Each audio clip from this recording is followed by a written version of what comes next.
Good evening guys, gagawa tayo ng red sauce pasta guys. So ito, nandito na yung, na-brown na yung garlic. Ilagay na natin ang red onion.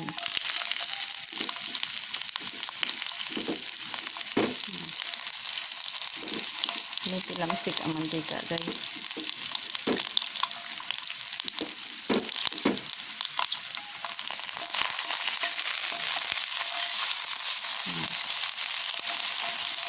Tapos, isunod ko na ang kamatis, guys.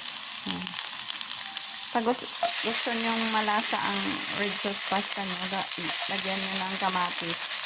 Kahit na meron siyang tomato sauce. Kasi merong umami flavor ang kamatis na wala sa tomato sauce. Dahil ang tomato sauce ay siyempre galing na sa factory yan. Marami ng additive. So, haluin na natin.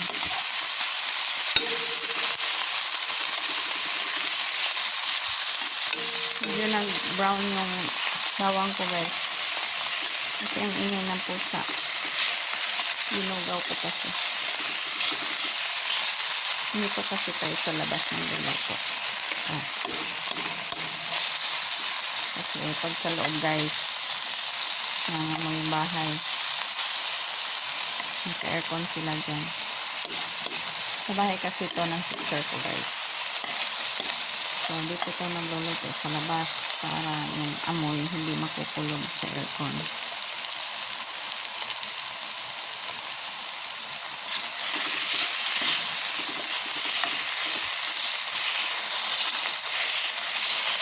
Isa-isain yung ano guys, kamatis. Minsan, pag may time ako guys, blender ko talaga yun para very fine texture. So, okay lang naman kasi ito, wala naman tayong kita kanito nila. So, pag gusto mong special ang spaghetti mo, i-blender mo talaga yung mga ingredients dyan. Para wala silang masyadong mamaya. Masarap yung spaghetti pag wala kang gaanyang ngayon. So, ilagay ko na ang beef. Guys. Ang beef, guys, huwag nyong hugasan pag galing sa supermarket. Kasi mawala yung lasa niya.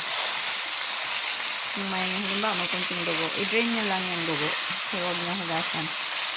Kasi yung fat na galing sa baka, matatapon. Yung nagbibigay din ng umami. Nagdag flavor din yun sa spaghetti natin.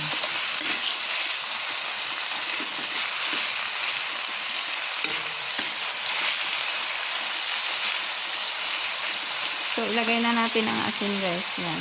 Tansya lang. 1 tablespoon.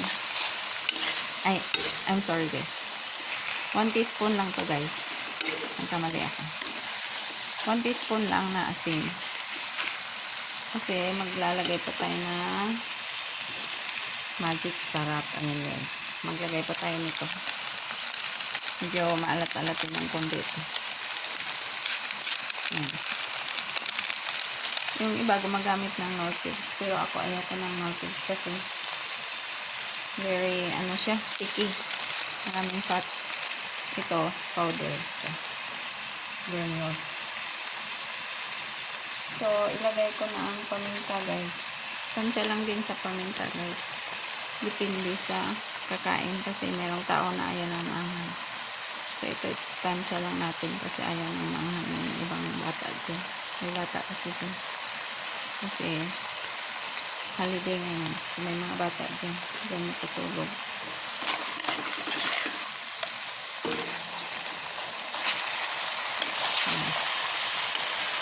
Lagay ko na rin ang ketchup guys. Ang beef kasi guys, madali lang yan siyang maluto. Diba yung steak nga sa Amerika, dugo-dugo pa niya. Yung tinatawag nilang rare or medium rare, may dugo-dugo pa yung kinakain nila. Pero yun naman, pinapart nila ng alak na pula.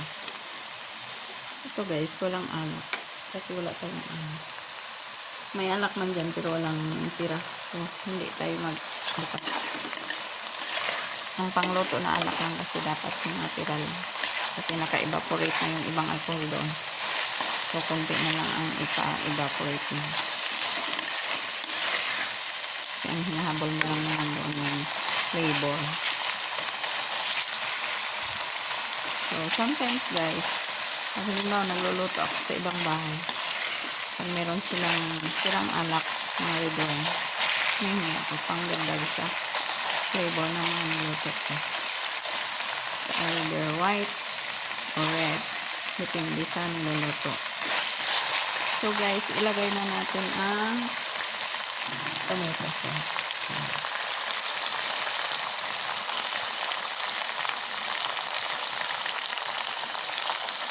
Ang sato.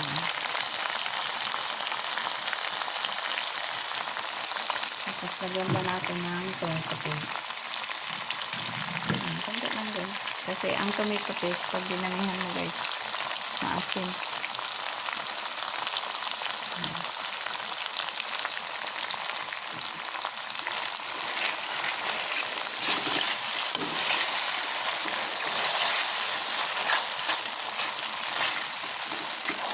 Ang tagal talaga matunaw ng edensis.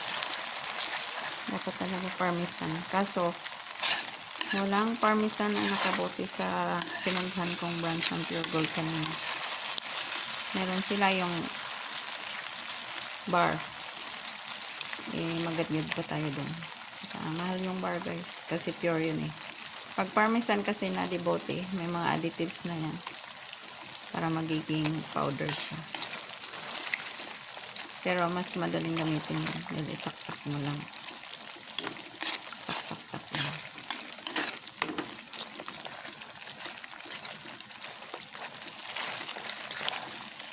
Pero pag gusto mong masarap talaga ang spaghetti mo guys, alam mo, lagyan mo ng 5 klaseng cheese. Yan. Talagang magme-melt in your mouth yung lasa dyan. Ito, dahil ano lang naman, kami-kami lang yung kakain, wala namang bisita. So, hidden cheese lang nilagay ko.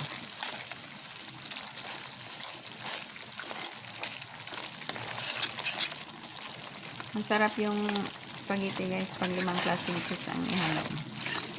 Siyempre hindi mo ihalo ang mozzarella kasi maging sticky yung sauce mo. Yung ibang klaseng cheese kagaya ng Gouda, ng cheddar, Emmental. Yan. Sarap yun. So, tikman na natin guys kung ano ng lasa nito.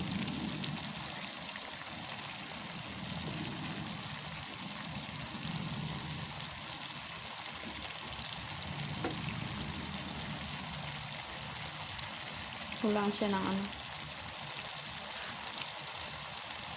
brown sugar. Lagyan natin hot ng brown sugar dito.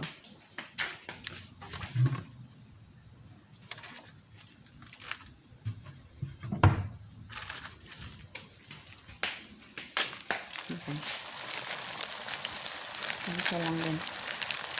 Lagay ko na lang sa ladle.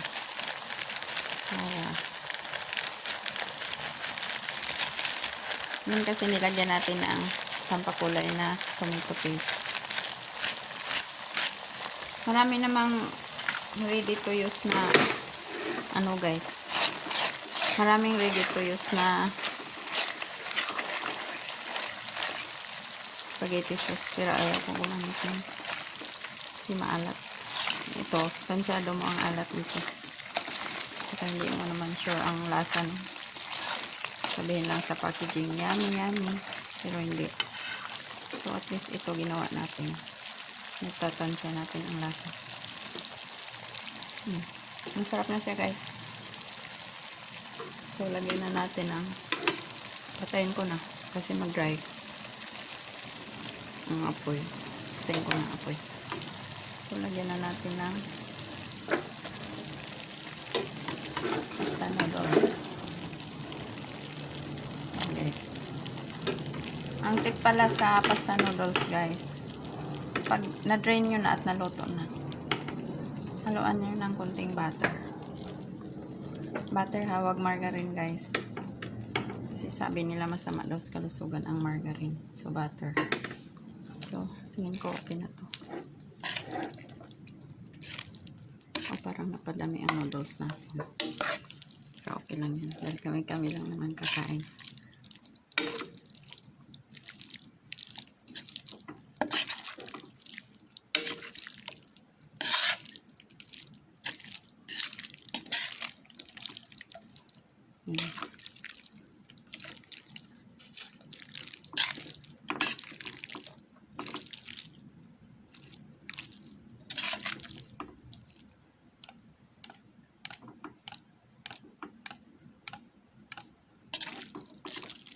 Kailangan pag nag-spaghetti guys, sa kawali pa lang hinahalo na.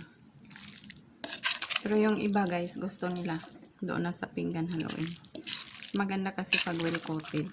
Kaya lang sa bagay kasi, may tao na konti lang ang sauce ang gusto. May gusto namang sobra-sobra. Pero kami dito guys, pag gumawa, hindi na pinaghihiwalay. Halo na. Pero wala nang daming ilagay sa mesa.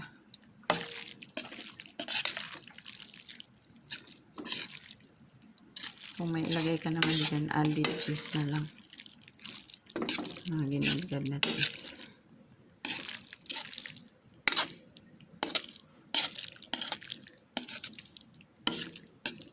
Medyo madilim tayo guys. Dahil pinatay ko na yung ibang ilaw, nakakahiya naman. Kung buksan ko pa lahat ng ilaw. Natutulog na yata sila. So, ayan na guys. Luto na ang ating spaghetti. Red sauce spaghetti with ground beef. Ayan guys. Thank you so much guys for watching.